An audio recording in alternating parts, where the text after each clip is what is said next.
प्रभु तेरी वाणी जीवन की रोटी, नैनों की ज्योति अंधेरा मिटाती।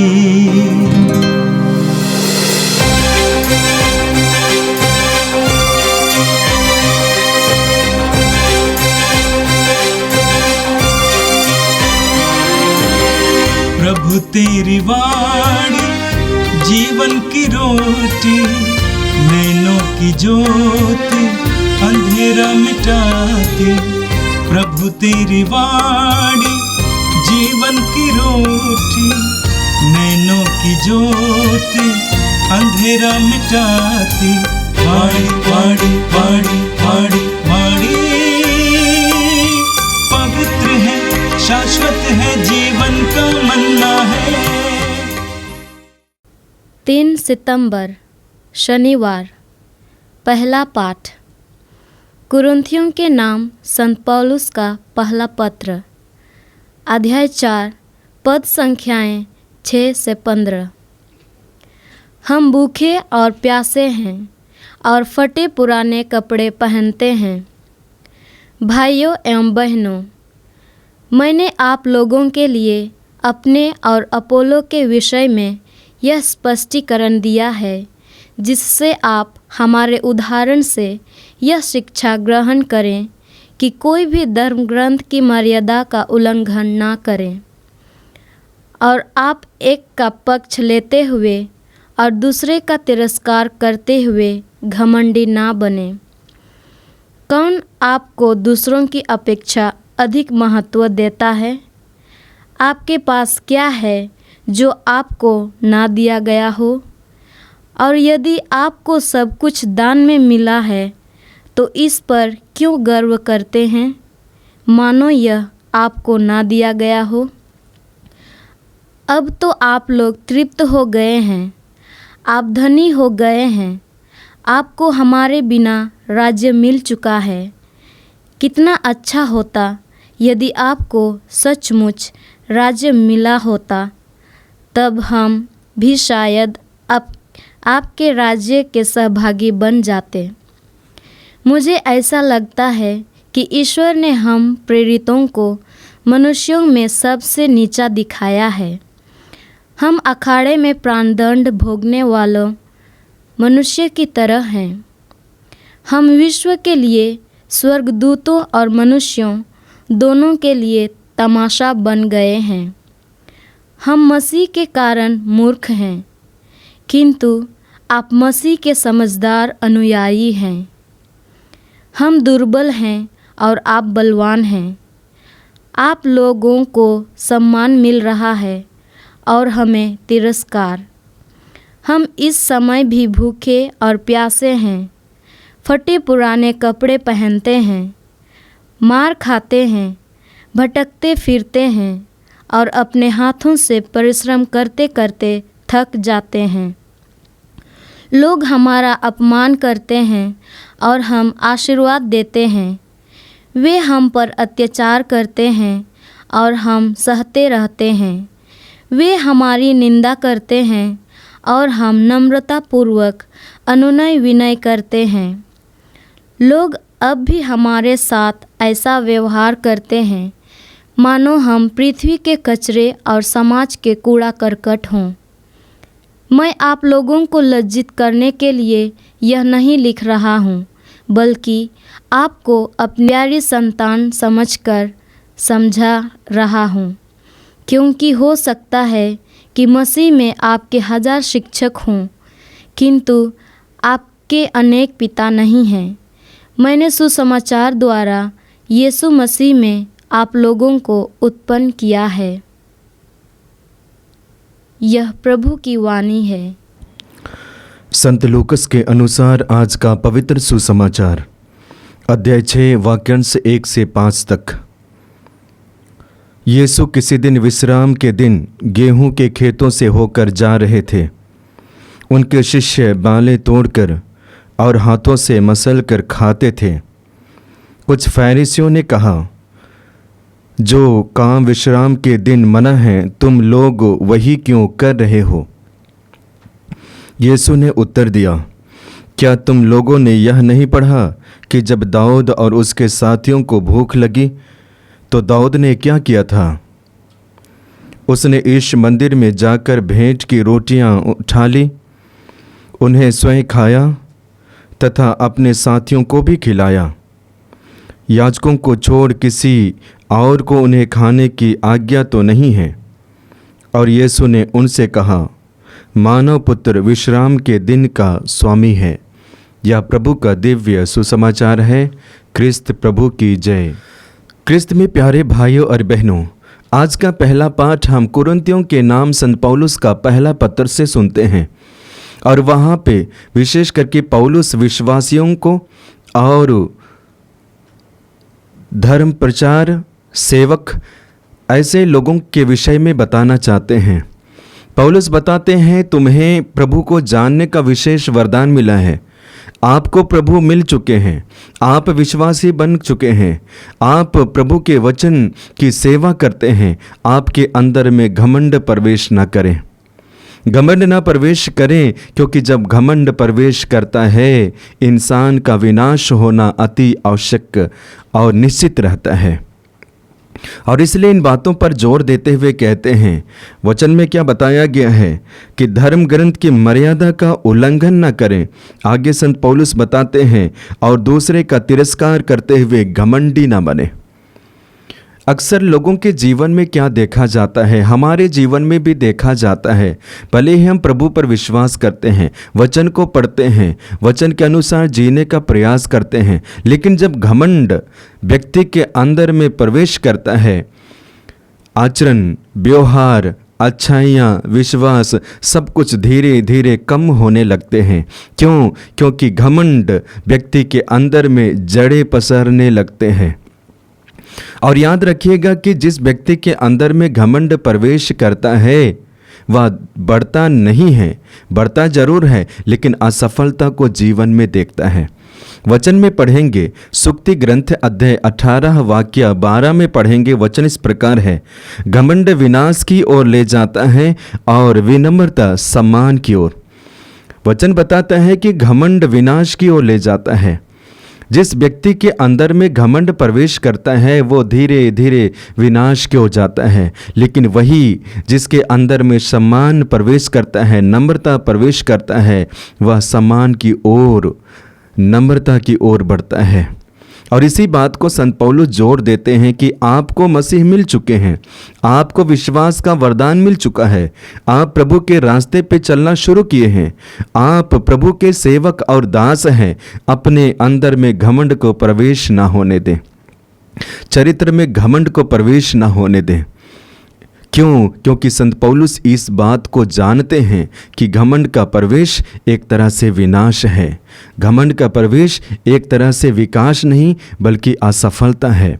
आगे वचन में पढ़ेंगे, सुक्ति ग्रंथ अध्याय 16 वाक्य 18 में पढ़ेंगे, घमंड विनाश की ओर ले जाता है और अहंकार पतन की ओर।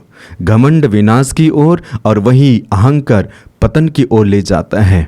और बाइबल में इन सारी चीज़ों को देखा गया है, यहाँ तक कि व्यक्तिगत जीवन में भी देखा जाता है। और इसलिए संत पौलुस व्यक्तिगत जीवन से अवगत हैं और इन सारी चीज़ों से बचने के लिए विशेष रूप से विश्वासियों को और संदेशवाहक सेवक लोगों को सतर्क करते हैं कि आप यीशु के शिष्य हैं और इसलिए यीशु की खुशबू आपके मुख से निकलनी चाहिए। क्रिस्त में प्यारे भाइयों और बहनों, इसी को यदि जब हम अपने जीवन में इस्तेमाल करते हैं, उपयोग करते हैं, हमें भी देखने की आवश्यकता है क्या हम गलत मार्ग में तो नहीं हैं। संत पौलुस जिस संदेश को शिष्यों को बताना चाहते हैं, विश्वासियों को देना चाहते हैं, क्या हम भी उसी नाव पे तो नहीं हैं। कई लोगों के जीवन में देखा जाता है, हमारे जीवन में ही देखा जाता है, जब घमंड प्रवेश करता है सब कुछ धीरे धीरे निकलते जाता है और घमंड उस व्यक्ति में कार्य करता है। आगे वचन में बताते हैं संत पौलुस कैसे अपने आप को, कैसे विश्वासियों को नम्र बनना है, यानी कि आपको नंबर बनना है। क्यों? क्योंकि आप में यीशु निवास करते हैं। आप कमज़ोर हैं जरूर, लेकिन यीशु के द्वारा आप बलवान हैं, शक्तिशाली है। आप कमज़ोर है जरूर, लेकिन यीशु आपके जीवन में निवास करते हैं और इसलिए आपका जीवन आकर्षक है।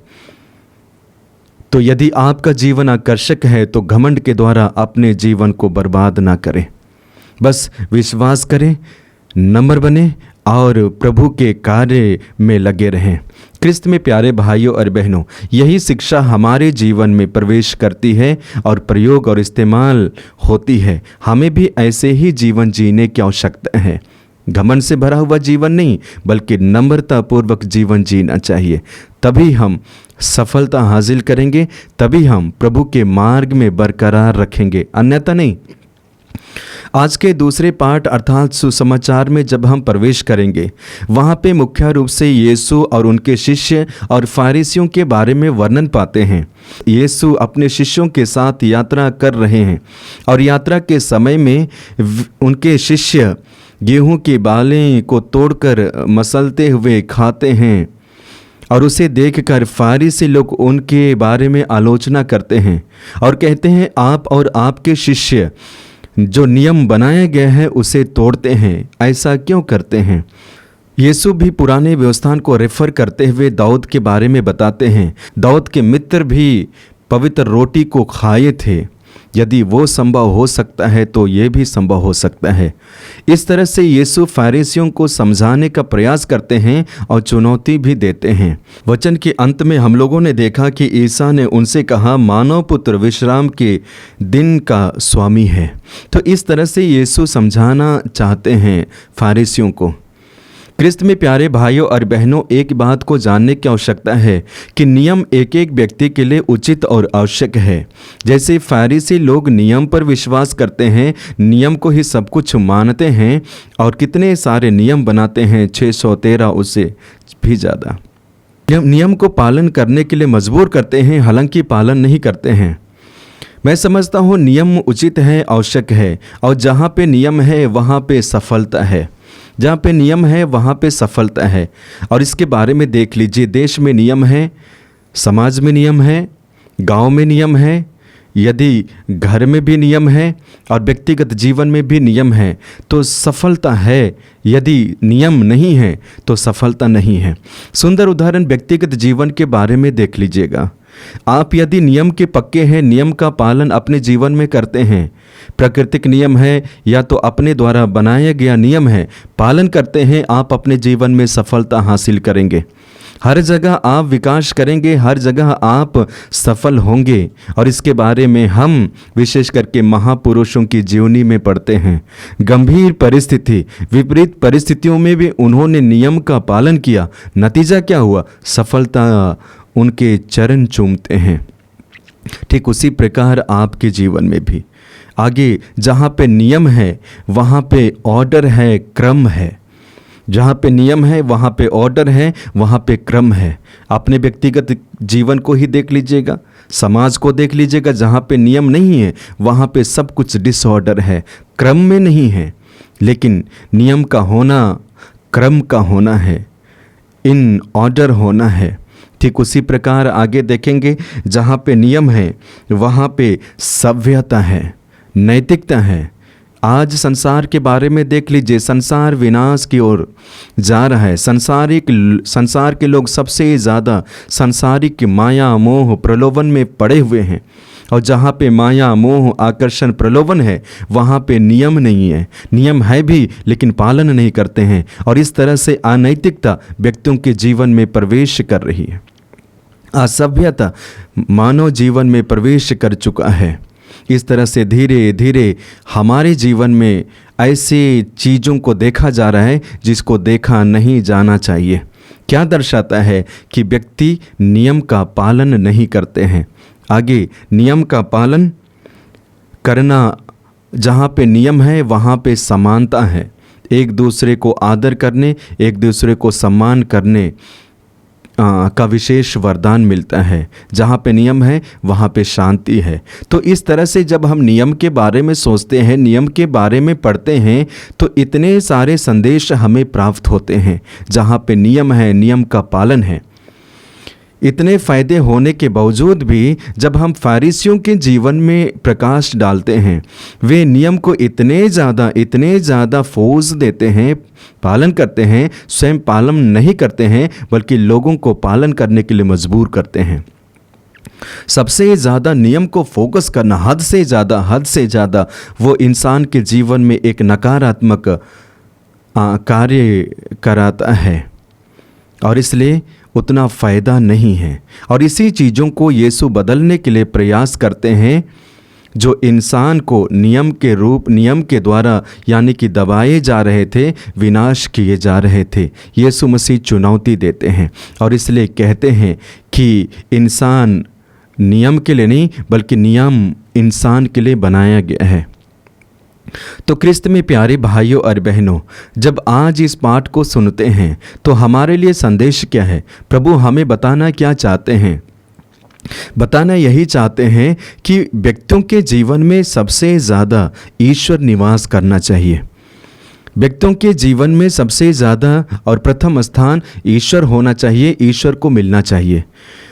जो व्यक्ति अपने जीवन में ईश्वर को प्रथम स्थान देते हैं या यीशु को प्रथम स्थान देते हैं, वह स्वाभाविक है कि वह नियम का पालन करते हैं। क्यों? क्योंकि प्रभु भी अपने जीवन में नियम और आज्ञा का पालन किए हैं। और इसके बारे में हम वचन में पढ़ते हैं। वचन में लिखा गया है, फिलिपियों के नाम पत्र अध्याय 2 वाक्य 8 में पढ़ते हैं, उन्होंने मनुष्य का रूप धारण करने के बाद मरण तक, हाँ क्रूस पर मरण तक आज्ञाकारी बनकर अपने को और दीनहीन बना लिया। आज्ञा पालन, आज्ञाकारी बनकर अपने आप को और दीनहीन बना लिया है। तो जब हम यीशु को अपने जीवन में प्रथम स्थान देते हैं, निश्चय ही हम नियम का पालन करेंगे। आइए आज हम विशेष रूप से प्रभु से प्रार्थना करें कि प्रभु हमारे साथ रहे, यीशु हमारे साथ रहे, पवित्र आत्मा हमारे साथ रहे, ताकि प्रभु जिस मार्ग को हमें दिखाए हैं उन सारे मार्गों पे हम चल पाए। बाइबल में हम पढ़ते हैं जो नियम को पालन करते हैं उनके जीवन में कैसे प्रभु की आशीष होती है। इब्राहिम को देख लीजिए, इब्राहिम ने ईश्वर के नियम को पालन किए। नूह को देख लीजिए, नूह ने प्रभु की शिक्षा और आज्ञा का पालन किया। प्रभु ने उन्हें आशीर्वाद दिया। यीशु स्वयं पालन किए आशीर्वाद। ठीक उसी प्रकार जब आप और मैं प्रभु की बातों को, प्रभु की शिक्षा को सुनते हैं, प्रभु की आशीष हमारे जीवन में मिलती है, बहती है। इसके लिए हम प्रभु से प्रार्थना करते हैं। आंखें बंद कीजिए, हाथों को खुला रखिए। प्रभु आज के दिन के लिए धन्यवाद देते हैं, दोनों पाठों के लिए धन्यवाद देते हैं। प्रथम पाठ के माध्यम से तूने हमें शिक्षा और संदेश दिया कि हमारे जीवन में वो घमंड को प्रवेश होने नहीं देना है, बल्कि यीशु को प्रथम स्थान देना है।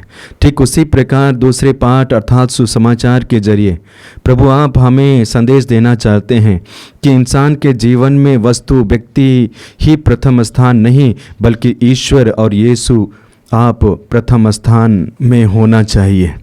ठीक इसी प्रकार के कार्य में बढ़ने के लिए हमें विशेष वरदान देना, पवित्र आत्मा हमारे साथ रहना, ताकि जो मार्ग हमें, जो शिक्षा हमें प्राप्त हो रही है उन पे हम चल पाए। पिता और पुत्र और पवित्र आत्मा के नाम पर आमीन। प्रभु तेरी वाणी जीवन की रोटी, नैनों की ज्योति अंधेरा मिटाती। वाणी वाणी वाणी वाणी वाणी पवित्र है, शाश्वत है, जीवन का मन्ना है।